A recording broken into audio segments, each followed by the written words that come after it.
5, Lesson 2, and today you are counting 10 objects within counts of 10 and 20 and describing as 10 ones and blank ones. So the first problem I'm going to show you is already set up, and my sentence, so remember we have to describe as 10 ones and blank ones. So my sentence says 10 ones and 2 ones, but that doesn't look like the drawing that I have up above. So I have to draw to make sure it matches my sentence to describe how many I have as a group of 10 and some ones. So let me count how many circles I have, and then I need to draw the rest to make sure it matches my sentence. 1, 2, 3, 4, 5, 6, 7, 8, 9, 10. So I have 10 ones and 2 ones. So that means I need to draw 2 more. 1, 2. So 10 ones and 2 ones is the same as 12. Or like when we count on the Rec and we say 10, 2.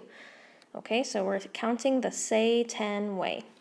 All right, so for the next one, I want you to do on your Whiteboard app.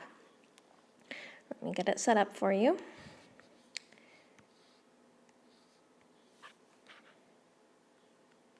Ten ones and 7 ones. Okay, so you can decide if you want to draw this on your own as a group of 10 and then draw 7 ones on the other side. Otherwise, I will get it set up for you. So let's see. I'm going to make, let's do hearts.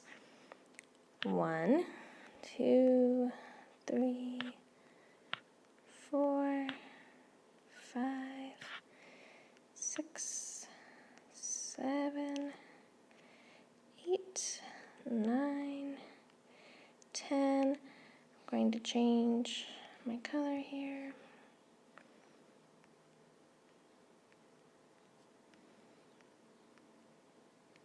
Okay, so did I draw 10 ones and 7 ones? Or how many more hearts do you need to draw to match the amount, to match the sentence 10 ones and 7 ones? Can you please draw that amount on your whiteboard and send me a picture when you are done?